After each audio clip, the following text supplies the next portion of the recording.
Hi, welcome to another episode of GSM Nation TV. Today we've got the HTC Desire HD review. Let's take a look at the box. So you've got this phone, which looking at the picture you can tell it already looks like a Sprint Evo, or maybe it looks like a HD2. It's a much bigger phone. It is not close to the Desire whatsoever, but it is taken out of the Desire brand, which has done really well for HTC, and it's moving it up to HD mode. So let's pop open this baby and see what's inside. Well, the phone's already turned on, so someone forgot to turn it off. Let's pop it out over here. There we go. Good thing I didn't drop it. Let's take a look at the first impressions over here. So, wow, phone is quite beautiful. Look at that screen. That is a nice and massive 4.3-inch LCD screen. If you can see a close-up on the colors, you're going to notice that it's not that kind of AMOLED that you got on the Samsung Galaxy S's, but it's still quite good in color. But let's take a look at the other aspects of the phone. You're going to notice, first of all, you've got this speaker grill up at the top. It kind of looks cool, and we'll go into the sound quality later, but even though it looks cool, the sound quality is a little lacking, in our opinion. It could have done a better job with the sound. You've got the traditional buttons at the bottom of the HTC phone. You've got this home button, you've got the menu, you've got the back, and you've got the search button. This is a very much an internet phone, so there's a lot of tie-in here to social media, a lot of tie-in here to all of the contact books and the web. We're going to get into it in more detail later, but this is running Froyo Android 2.2. It's not. It is the latest build. The 3.0 build might be coming out soon, but still, this is the main one that everyone's going with. Let's take a look on the side of the phone. Alright, now on the side of the phone, you notice here, there's actually nothing. So that's good. We can move on to the other sides now. Let's look at the bottom. Okay, now the bottom, you're going to notice one kind of weird thing. This is the micro USB slot, but this is the 3.5mm headset jack. We'll go on the other side of the phone. You got over here, you got the pretty massive volume rocker. I think it was the first time I've seen such a massive volume rocker. And that's it. Top, you've got the power button here. Okay, but let's take a look at the back. The back is where some really cool things are starting to happen with HTC. First thing you're going to notice is the hardware. So you've got an 8-megapixel camera here. You've got another rear speaker grill. And what have we got here? This is actually a dual LED flash. It's going to look really cool. We're going to show you some more functions later. Okay, but what else is really interesting about this? Well, HTC's gone and they've split up the compartments on the back. So you see this bottom here. I'm going to tilt it up. Whenever you want to put your SIM card and micro SD, you're just going to pop it out here. And you see we've got our SIM card slot and we've got our micro SD card. So you no longer need to pop open the entire casing just to get the SIM card in.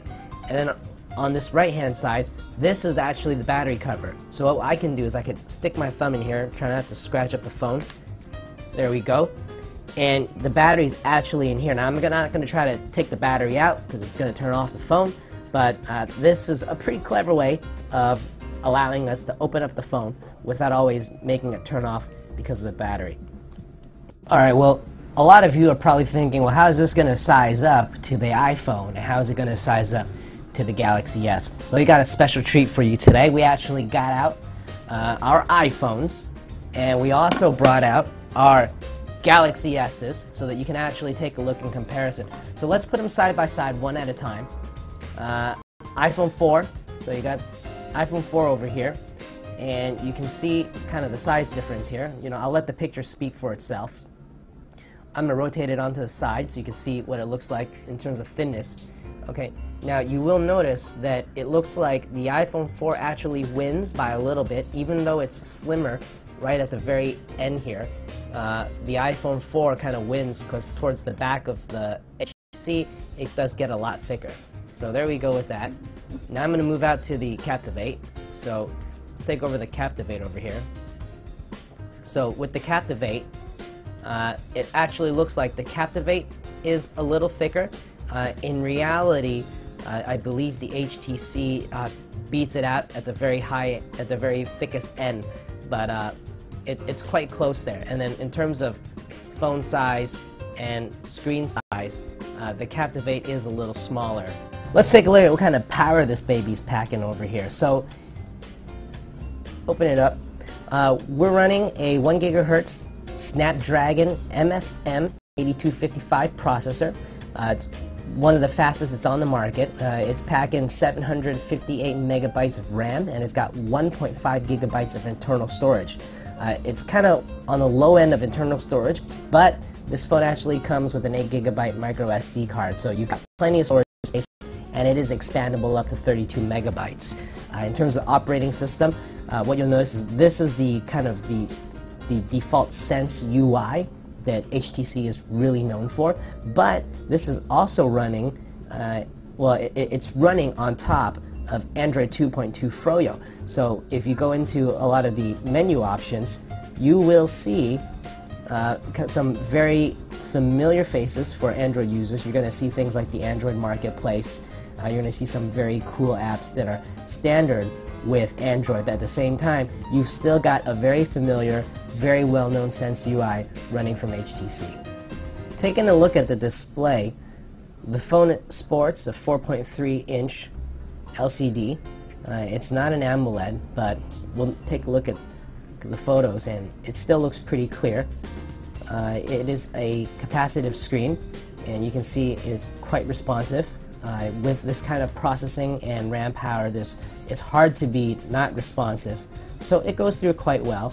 And then when you've got the pictures that are in a landscape mode, you can just kind of flip over here into landscape mode, and then you can go back to portrait real quick. So it's quite responsive over there. It is 480 by 800, and it is WVGA. One thing that I want to point out in particular, though, is that it seems to attract a little more fingerprints than some of the other phones now. I don't know if this has to do with the coding or not, but it seems to be attracting more prints than a lot of the phones that we're used to seeing, although that is not really detracting too much from the experience so far. If we look at how strong the capacitive screen is, you can put the finger here and see how responsive it is to the ups and downs.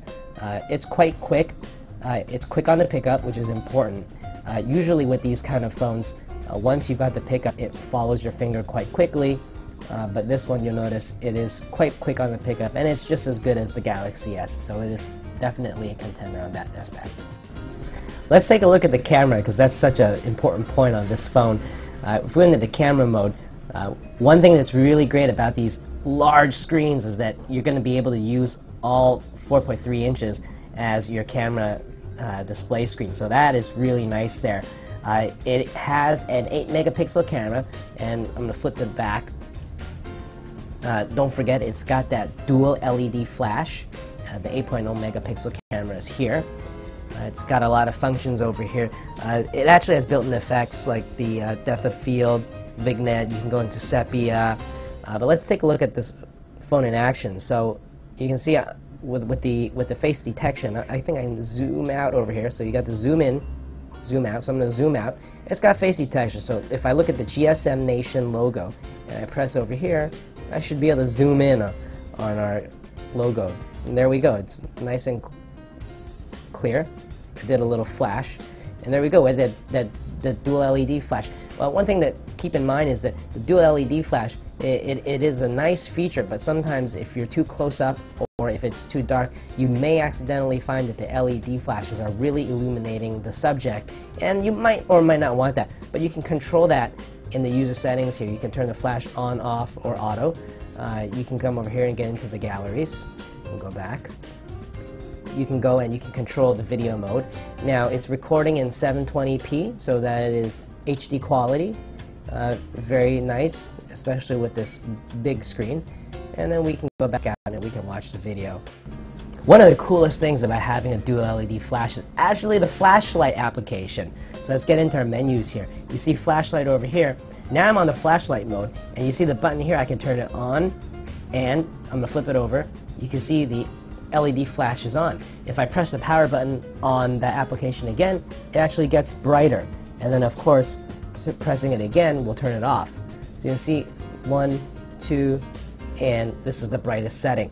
So having a dual LED flash makes it really cool, because now I can illuminate the GSM Nation TV